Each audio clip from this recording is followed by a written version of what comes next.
commenting. COVID, wear a mask. I'm not commenting. And by the way, it is Ebony Williams, I refer to this every time, on this show that has said, we as a society, race, politics, Republican or Democrat, pro or anti-Trump, and the regime, and COVID are three separate things. Of course, there are normally lines that go, there are three separate things. So nobody's going to get me. There's no aha moment person because I ain't going there. And we do not tune into this podcast to be brought down with real life shit.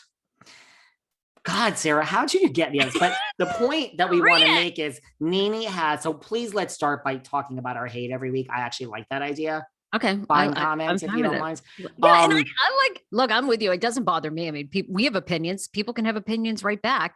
Then David will ream you out. Okay, keep going.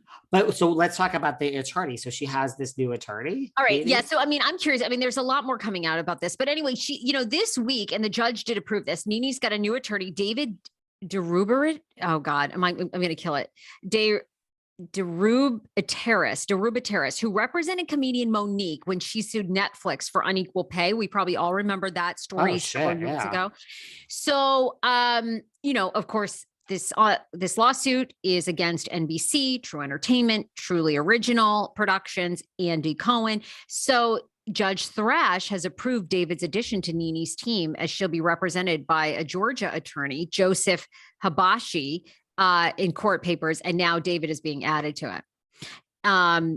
It appears that David is most comfortable in this class action arena and, is used to celebrity clients reportedly. So, we'll see how that goes. I'm just curious. It's going to be really good.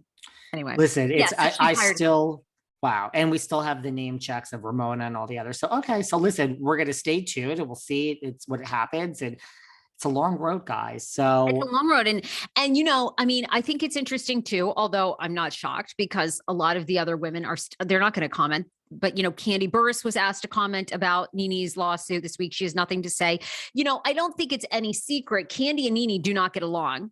Candy has said she hasn't spoken to Nene now in a couple of years. They don't keep up. And, Candy's come out and said that Nene used a racial slur against Candy. So I don't know how this is all going to play in. Wait, slow down. What was that last part? So Candy says that Nene used a racial slur against her? Absolutely.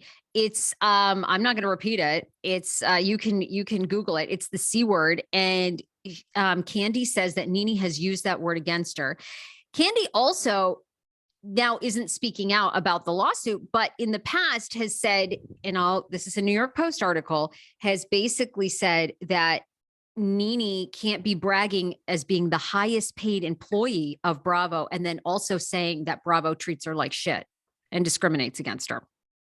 That was an old quote. Listen, that's all we're saying. There's a lot of holes in this. Also, the problem I have. What's that? Well, not the problem. I think the weakest claim is this is the entertainment business, guys. I fucking have Bravo for you 4 days a week. I take 1 day off and we have a legend and people say, when it's been so long since you had a Bravo guest. It's been 24 hours, you asshole. So the entertainment business is up and down. You can never rest on your laurels. In today, out tomorrow, according to Tim Gunn. So I do think it's a really hard case when Nene says, I'm blacklisted in the industry and I was on Fashion Police and I was working for Ryan Murphy, the new normal, and this and that. And then the opportunities went away because Bravo blacklisted me. Listen, that's a case. That is a great fucking case. You will win money if you can prove it. I find that is not easily proven. Your opportunities are over. I mean, do you remember Ashley Parker Angel from O-Town? Do you remember, how many people used to be on the top? Paula Abdul used to sell out stadiums. We love Paula. She's a fucking legend. Now she's, you know what I'm saying? Like, am I making any sense? Like, I think like the fact that you're not on Fashion Police, which is canceled, that you're not working for Ryan Murphy, there's no fucking part for you. I think that is a great case, great, smart lawyers. I don't see how you're going to prove that your opportunities went away because somebody blacklisted you. Unless, listen, again, show me the emails, show me the texts, show me the receipts, and great, give her the money. Nene is alleging that behind the scenes, these executives were threatening her, were talking to other executives, and basically were getting her blacklisted. Is really what she's claiming. See, now that part of it I thought was interesting, the timeline, because I was like, oh, it is like, why did that Ryan Murphy role stop? And now Fashion Police, I get, you know, a lot's going on with E. We've talked about the E Network a lot on this show. You know, they're struggling. So I guess, you know, you could say their programming was done, but I did think, why did her Ryan Murphy role end?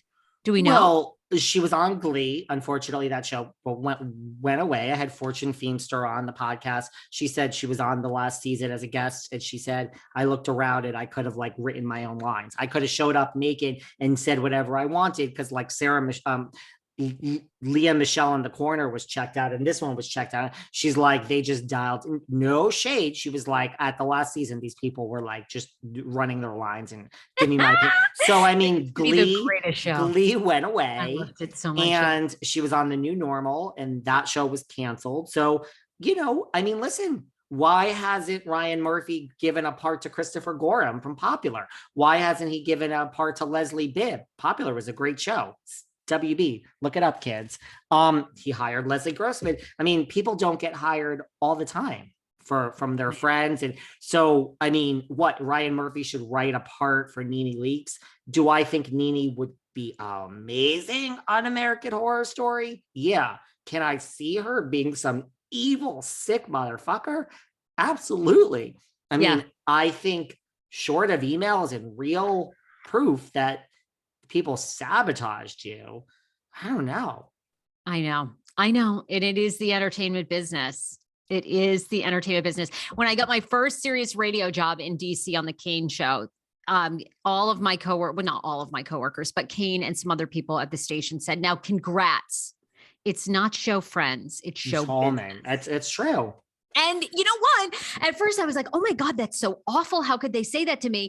And now going along, I'm like, oh no, it's 100% show business. And hopefully you make a few friends along the way, but it's show business at the end of the day. Show business. And I mean, I could go on from this podcast alone. The stories I have where it's like, you're my best friend until like your episode isn't out on time and this and that. It's like, fuck off.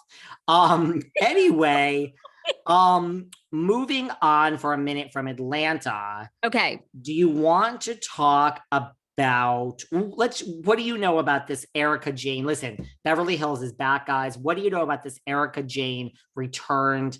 The earrings are, do you have any information on these earrings? Well, yeah, they're gorgeous. They're beautiful diamond earrings. Supposedly these are the ones that are worth like $750,000, right? $750,000. And, you know, I think initially Erica was not planning to give up anything. Doesn't seem like it. Whatever she walked out of that house with, you know, she was going to keep.